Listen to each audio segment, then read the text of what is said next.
আমাদের এই জীবনে অনেক কাজ করি আমরা। কারোর লক্ষ্য উদ্দেশ্য এমপি হওয়া, কারোর লক্ষ্য উদ্দেশ্য বড় ডাক্তার হওয়া, বড় লোক হওয়া, অনেক উদ্দেশ্য আছে। আমরা অনেক কিছু করি, কিন্তু আবার সবকিছু রেখেই চলে যেতে হয়, ঠিক না? আর একটা জিনিস বোঝেন, দুনিয়াতে কেউ আপন হয় না। যে বউ আপন, 2 ঘন্টা আপন থাকেতে 4 ঘন্টা ঝগড়া করে, আছে না নাকি? যে ছেলে আপন, সে 2 ঘন্টা কথা শুনে তো 4 ঘন্টা কথা শুনে না, ঠিক না ঠিক?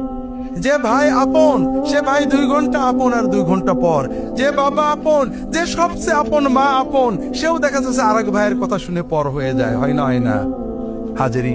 দুনিয়াতে কেউ 16 আনা আপন হয় না।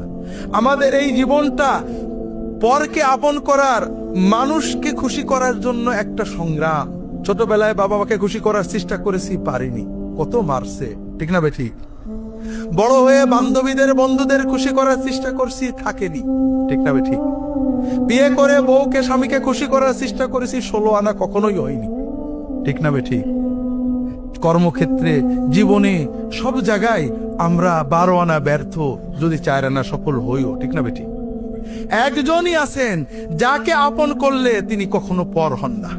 তিনি কে? আল্লাহকে আপন করতে পারলে সব সময় আল্লাহকে সাথে পাবেন। যদি আল্লাহকে আপন করে নিতে পারেন, আপনার বিপদে আপদে কষ্টে দুঃখে সব সময় মনে হবে আল্লাহ আপনার সাথে গেছে।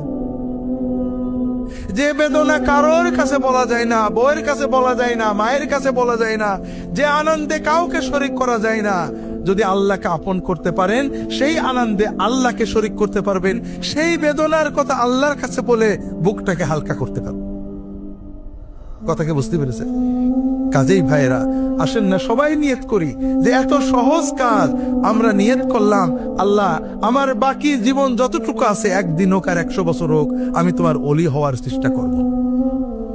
আল্লাহ তাআলা সকলের নিয়ত কবুল করে নিন, আমিন।